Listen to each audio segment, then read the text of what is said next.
दोस्तों 2 साल पहले कराची में एक लड़का अपने दोस्तों के साथ अपने घर में पढ़ाई कर रहा था।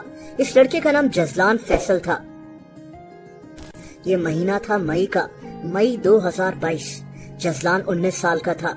ये ICMA के पेपर्स की तैयारी कर रहा था। जजलान यतीम था। इसके वालिद की 2012 में वफात हो गई थी और इसकी वालदा की दूसरी शादी हो गई। ये लड़का अपने दादा दादी के साथ उन्हीं के घर में रहता था। इसकी परवरिश वही कर रहे थे। एक अच्छे मुस्तकबिल का ख्वाब लेकर जजलान चार्टर्ड अकाउंटेंट बनना चाहता था। जजलान का 9 जून को एग्जाम था और तभी इसने और इसके दोस्तों ने कंबाइंड स्टडी करने का फैसला किया। ये सब लोग जजलान के घर जमा हो जाते थे। जजलान के दादा ने घर का ऊपर वाला कमरा इनकी पढ़ाई के लिए रख दिया। ये सब दोस्त इसी कमरे में पढ़ाई करते थे। और दोस्तों फिर दिन आया 25 मई 2022 का। अब इन दोस्तों ने फैसला किया कि ये बहरिया टाउन कराची में एक और दोस्त के घर रुकेंगे और वहीं पढ़ाई करेंगे। इन दोस्तों ने रात वहीं रुकना था। ये तमाम दोस्त गाड़ी में बहरिया टाउन की तरफ निकल गए, हंसते हुए, बातें करते हुए, एक अच्छे फ्यूचर का ख्वाब जहन में लेकर। लेकिन जजलान कहाँ जानता था कि ये इसकी जिंदगी का आखिरी दिन है।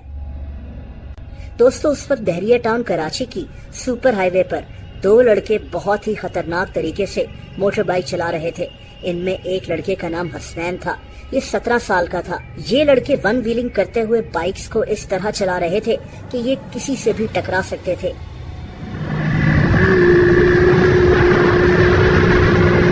दूसरी तरफ जजलान अपने दोस्तों के साथ गाड़ी चला रहा था।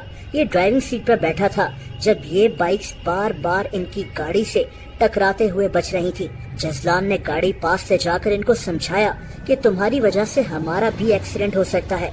और इसी बात पर जजलान और इसके दोस्तों की इन 2 लड़कों से तलख कलामी हो गई। दोस्तों ऐसा कभी कभार सड़क पर हो जाता है। ये बात यहीं खत्म हो जानी चाहिए थी, लेकिन मोटर बाइक पर सवार हसनैन ताकत के नशे से भरा हुआ था। इसने फौरन एक कॉल मिलाई और वहीं अपने साथियों को बुलवा लिया। बहुत ही कम वक्त में वहाँ कुछ लड़के पहुँच गए। जजलान और इसके दोस्त जानते थे कि मामला खराब हो चुका है। इन्होंने वहाँ से गाड़ी ले जाना ही सही समझा, लेकिन अब बहुत देर हो चुकी थी। दोस्तों अब हसनैन के भाई एहसन और इरफान वहाँ पहुँच गए थे। एहसन के पास एक गन थी। ये गन इसके वालिद फैज की थी। इसके साथ इसका एक और दोस्त इंशाल भी था। इरफान ने अपनी गाड़ी से जजलान की गाड़ी का पीछा करना शुरू कर दिया ताकि इसकी गाड़ी को रोक सके। जजलान गाड़ी भगा रहा था और उसी वक्त पीछे से इन पर गोलियां चल गईं। दोस्तों एक गोली सीधा जजलान के सर पर जाकर लगी और वहीं अटक गई। जजलान की उसी वक्त मौत हो गई थी। एक छोटी सी बात पर एक जिंदगी खत्म कर दी गई। इसको क्राइम सीन पर कई गवाह मिल गए थे जिन्होंने ये कत्ल होते हुए देखा था।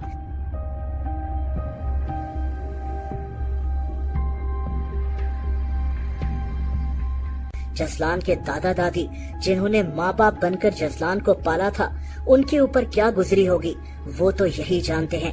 हम हर दूसरे दिन ऐसे केसेस देखते रहते हैं। शाहजेब मर्डर केस भी आपको याद होगा। ताकत के नशे में चूर इन लोगों के लिए इंसानी जान की कोई अहमियत नहीं है। इसकी सबसे बड़ी वजह ये होती है कि इनको यकीन होता है कि ये लोग बच जाएंगे। ये इतने असर रसूख रखने वाले लोग होते हैं कि इनको पता होता है कि ये किसी को भी कत्ल कर दें तो कभी न कभी तो छूट ही जाएंगे। बहरहाल ये कहानी मीडिया में हाईलाइट हो गई और अब जजलान के कातिलों को पकड़ने का मुतालबा हो रहा था। दोस्तों डॉन के मुताबिक हसनैन और एहसन के वालिद फैज ने खुद अपने बेटे एहसन को अपनी गन दी थी कि जाकर उन लड़कों पर फायरिंग कर आओ। बाद में इस आदमी ने घोटकी के एक पुलिस स्टेशन की एक झूठी रिपोर्ट भी बनवा ली कि इसकी गन तो चोरी हो गई थी। ये तीनों भाई एहसन, हसनैन और इरफान और इनका दोस्त इंशाल सब फरार हो चुके थे। दोस्तों दूसरी तरफ सोशल मीडिया के शदीद प्रेशर में पुलिस इस केस में एक्टिव हो गई थी और इसीलिए तीनों भाई और इनका बाप फैज पुलिस की हिरासत में आ चुके थे, जबकि इंशाल ने भी बाद में पुलिस के सामने सरेंडर कर दिया था।